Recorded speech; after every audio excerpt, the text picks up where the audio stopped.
Hello everyone, this is Lei coming to you live today, and right now it's about 6 o'clock p.m. Monday. So anyway, this video is about a quick Q&A session. Write down a few of the questions that are being asked by a few of my clients, a few of my new connections on Facebook, and some of those students are actually participate a few courses that I've been through as well. And anyway, since I got quite a number of questions, and I decided that instead of communicate individually with each of these fellas, I think it'll be beneficial, to shoot the video, so therefore I can share with everyone on the internet, in the hope that it can benefit someone that who might have the same situation or same issue as well. So anyway, this is my first video of doing this live QA. So let's see how we roll. All right. So yeah, any questions you might got relation to investment, growing your portfolio, property portfolio, right down to details of development, feel free to ask them. And if it's falling to my alley, and I will try my best to answer that. All right, so, okay, let's roll. George, the first question is from George. How do I normally purchase my development site, and what typical site acquisition criteria do I use when I purchase a development site? George, I can tell you're looking to do development. Well, there's, primarily, there's a very many different ways I can purchase my development site, but the primary methods is three. Number one, option. So if you participate in core option course, so you know what I mean, is one of the most used site acquisition methods I've used. It was great. So it's core option. Second one is a deposit with long settlement with conditional clause such as subject to permit or subject to other field due diligence clause, what have you. So normally I would do a 5 to 10% deposit plus a long-term settlement, and then with a subject to due diligence, subject to planning permit clauses, which does achieve the same effect of a core option. The third criteria, the third one normally I would use is a little bit like a joint venture with the landowner. Now I'm not a big fan of traditional joint ventures.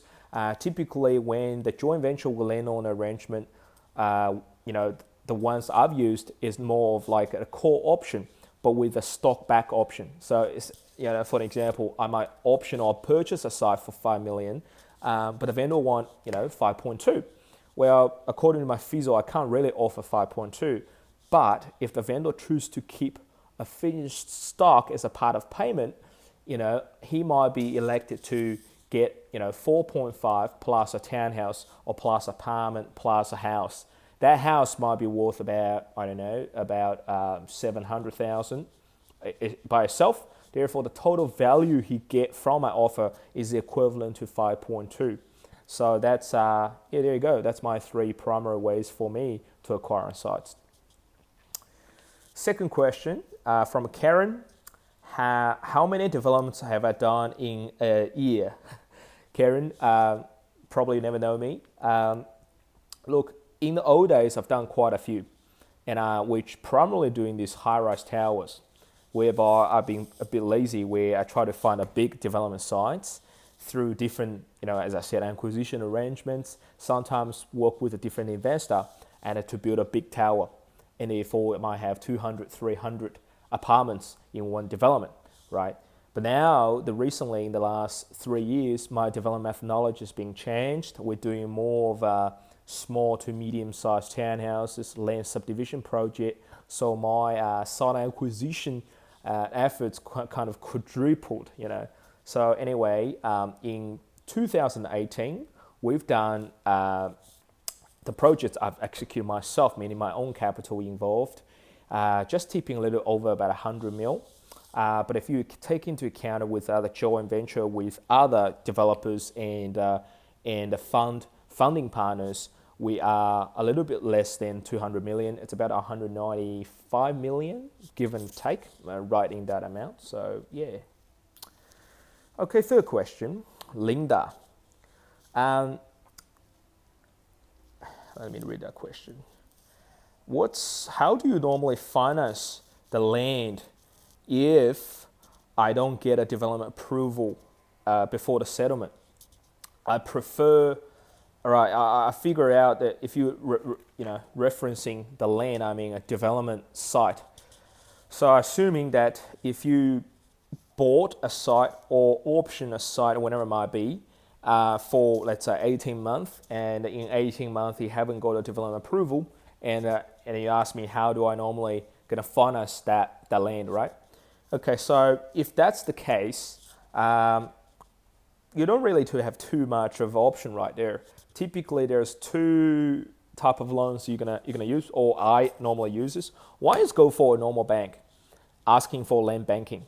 Now, sometimes you're gonna really depends on your track record and whether you have past projects, with the same bank. If you show your development approval and show your you haven't approved. If you show your indicative approval and give them confidence in terms of when it's going to approved, and once approved, what type of valuation the site are going to get, and therefore just almost tell them that you're going to bank with them, right? Assuming they want the deal, sometimes they are happy to offer you a bit of short-term land banking deals.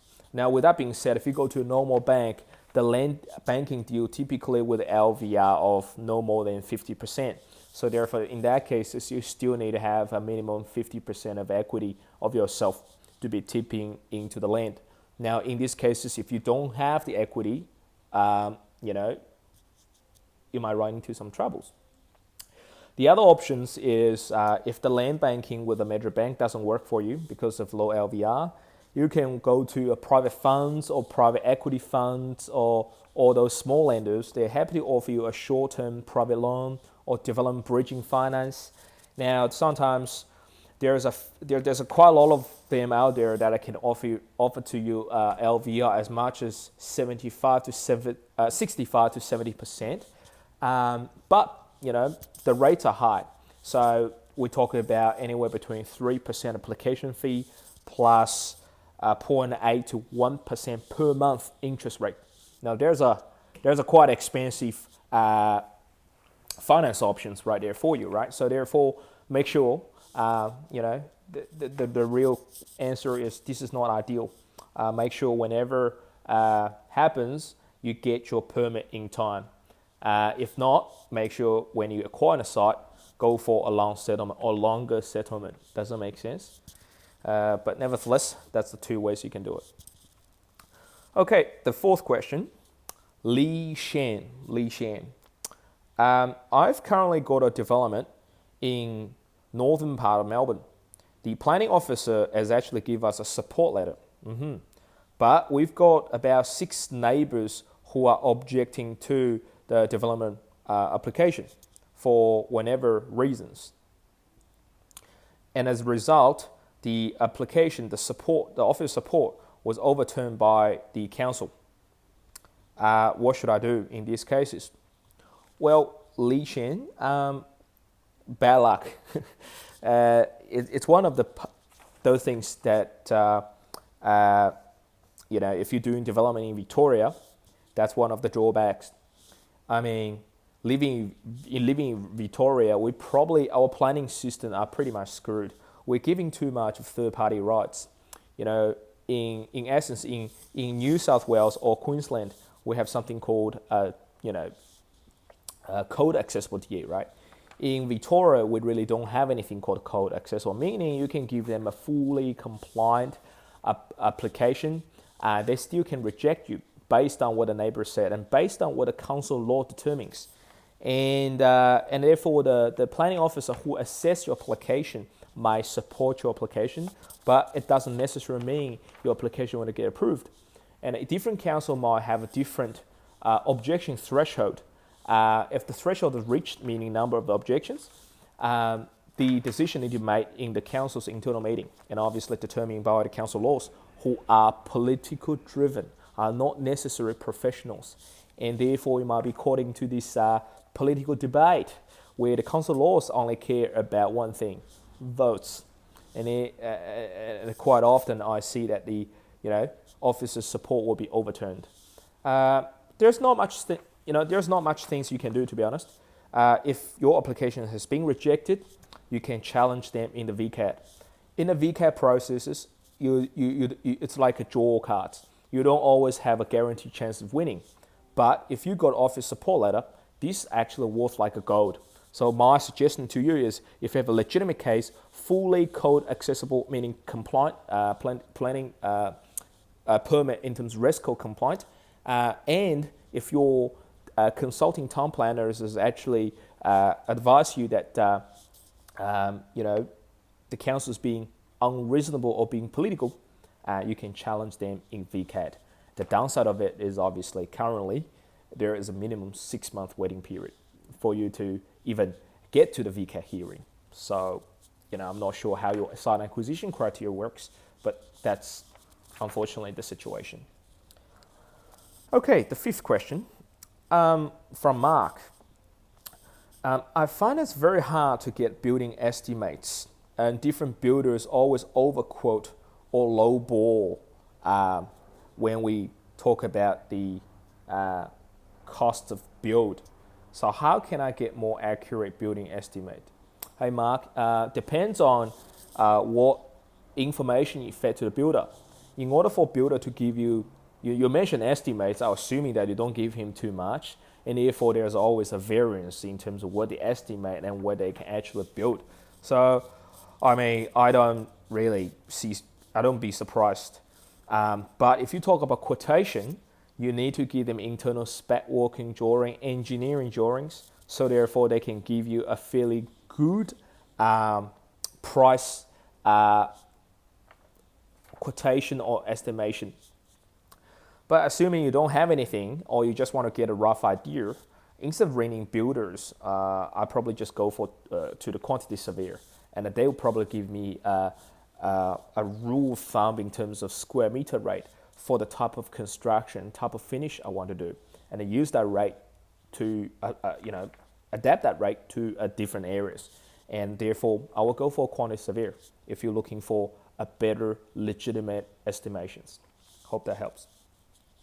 Number 6, Peter Alley. Have you done any hotels? And if you have, what are the exit strategies that you'll be used for hotels? Well, yes, I have done 3 hotels deals so far. And we recently did a hotel last year. What are the exit strategies? There's a few. Depends on your funding criteria. The first is you're going to engage a hotel sort of a management company, and then you can sign a management agreement with them. And depending on the specific of management agreement, sometimes the hotel might be, let's say, purchasing a part of common area. The hotel chain operator purchasing part of common area and also managing the rooms on your behalf, and therefore there is quite a few things you can discuss with a hotel operator. You can talk about fixed lease. You can talk about they can lease the whole building back from you, or you can do a bit of a variable lease. Therefore, they have once they hit a certain benchmark, you share a certain part of the percentage of the lease fees. Also, you can sell the whole hotel as a big off the plan purchase to a big institutional buyers. And this is how we exit our hotels in 2018. We sell a site, we get a development approval in CBD Melbourne, and then we flip back the hotel. We got a hotel approval, and then we got a hotel management agreement in place with a hotel operator, and then we shoot the whole hotel deals to an overseas fund. And through a fund-through structure. Now, what does it mean by fund-through structure? It means it's like a house of land. They pay for the land first, and then they progressively fund the construction accordingly. Typically, those funds don't require a bank. And why do they want to do that is because they can save them a ridiculous amount of stamp duty, because now they can save the stamp duty on a build, right? It could be for 240 keys in terms of like maybe 20 levels, a hotel building, they might save up to 40 million worth of build costs whenever it turns out to, let's say, 5.5%, about 40 million in stamp duty. That's quite a lot of money. So, hope this helps. And this is a big topic. If you're interested, leave a comment, send me an email at lei@preer.com.au. I'm happy to chat a bit more. Number 7, Sharon. Do you always keep stocks in your own development? And does it mean that you don't have to pay the tax if you keep the stock? Sharon, yes, I always keep a stock. In essence, that I keep virtually all the projects down here. I always keep 1 or 2 stocks in the developments I've done. Not for avoiding paying tax, but more for building up that passive income. And quite often, if you pick the area right, you will often find that over the years, your holdings will always appreciate in value as well. And plus, obviously, going to save you some tax, but it's going to be you're not going to be avoiding the tax payable unless you keep 100% of stocks. The reason why is, let's say you've done 10 land subs and they try to keep 1, right? And you're going to still pay the tax on the other 9, because the income tax on your development project is assessed on a per lot basis. So it doesn't really matter, even though you don't really get any cash profit back, but on paper you still need to pay the cash that is divided based on the other 9 lots. Does it make sense? Number 8, Kevin NG. You must from Hong Kong, based on your surname. How do you pick areas? Are you work on ultra luxury, mid, or lower end? That's a very good question. Depends on what type of developer or what type of development profile you've got. I typically working in the lower to medium area, and sometimes I do a few high end, luxury end of stuff, but it's not going to be high volume. The reason why is the high area or the luxury end of the time, it's very, very hard or slow to do pre-sales. And there's a lot of buyer management work involved. I'm not particularly loving that part of the equation. I don't do works in ultra lower area as well. The reason why is I always keep a stock. I always treat myself as an investor. But ultra low end got issues because the stock doesn't go up in value. Why? Because the demographic, even though the population might be increased, the government might be pumping a lot of money, but the demographic seldom changed, or the income improved very, very slowly. And therefore, maybe the population doubles, but their income doesn't quite rise, in proportion to the amount of populations increase. And therefore, if your income doesn't rise, you're not going to be afford to pay more for the property. And hence, in the ultra low end area, the property grow up very, very slow in value. But however, when the market dips, they don't actually go down in value that much as well. So it's kind of dependent on profile. But if you do want to keep a stock and have an investor mentality, I do buy an area that have I would call an investment stock sort of element in there, whereby the area is fastly going a change. Demographics is going through a change. I don't necessarily see population increase, but I would definitely want to see a job increases, type of job, let's say manufacturing goes out, and services business coming in, and their salary going to rise, and demographic has changed, and therefore they want better things. And this is where the market has been driven up in prices. And as a developer, as an investor, I want to typically operate in that type of segment of market, and with a price point that's still affordable for most of people. you still can be a very good mix for when you're selling both to home occupier, first home buyers, as well as to investors. Hope this makes sense. All right. Next question. Scott. My profit cost is low. What can I do to push my profit and cost a bit higher? Again, a lot of development questions today. Wow. Well, look, if you're running a development, and sometimes if your profit cost is low, and if you want to push it to higher, there's a different ways to do that. Number one, obviously, looking at yield, right? Are you maximize the yield? If the site can come at 8, you only put 7, that's actually under development. Secondly, you're going to check it out.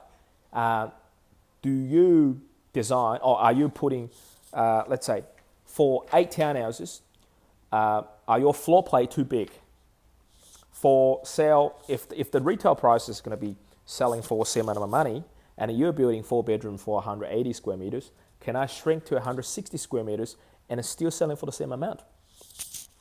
If yes, and 20 square meters saving multiplied by 8 units, and here you go, that's about 160 square meters saving in there, right? And if so, that's your construction costs.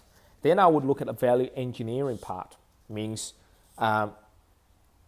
in regard to wet area, do you have back-to-back wet area arrangements such as toilets, bathrooms, back-to-back each other, so therefore you can minimize the length of pipes, etc. Also to stuff you can optimize it. Again, it's one of those monster questions. If you want to explore a bit further, send me a more detailed question so I can help you a bit more. Otherwise, it's too broad for me to cover here. The last question, well, we're almost to the end. Rebecca. Hi, Lee. I have a few investors who would willing to work with me. Good. My current strategy is option. I've got the money with investors, but I feel like option is very, very hard.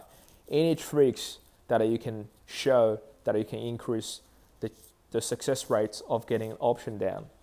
Well, Rebecca, nothing is easy, but if you got investors, you got the money, if you find options hard, why not choose to offer a deposit with a long-term settlement and with a better due diligence clause to eliminate the planning risk? And it seems like if you got the money, you don't necessarily want to option, and you can always targeting low-hanging fruit. You can achieve the same thing. Think about option is ultimately create your leverage through time, through an instrument that you don't pay a deposit. Obviously, it has other element to it, such as, you don't have to settle on it, right? But the same thing, you can achieve the same thing. If someone can happily to pay, invest a deposit with you, therefore you still don't have your own capital in the deal. To take out the risk under the contract, you can have a better due diligence clause, such as 90 days due diligence, 120 days due diligence, to make sure that once the contract became unconditional, you are 100% clear on, and are probably pretty much confident on that the council will be supportive of your application. So, as I said, you've already got a resource. You don't necessarily need to use option if you find it hard. Obviously, there's many tricks that, for you to get an option deal. A lot of these are in negotiations and how you present the conversation. So if you want to explore a bit more, leave a comment and I'm happy to help you out. But yeah, if I were you, I'm definitely looking at using the investor's money to pay as a deposit and fund the DA, and getting a deal done is more important than how you get a deal done. So that's my suggestions. Okay, so look how we track with the time. Wow, it's about 24 minutes so far, so not doing that bad. Yeah, hopefully that's these questions has been helpful. As I said, I'll try to do this more often, and hopefully that whoever is watching this video got some nuggets from that. And like rest of them, if you have any questions regarding investment, finance, anything, as long as help you to grow your investment portfolio, feel free to leave a comment below or send me an email at hello@priya.com.au or Facebook me your private message me. I will once I got another bunch of questions, I will do another video like this, and we'll just keep rolling. All right. So anyway, how am I doing so far? Just check I got everything. Yep. Okay, so I'm gonna finish the day, and I will see you next time. Bye for now.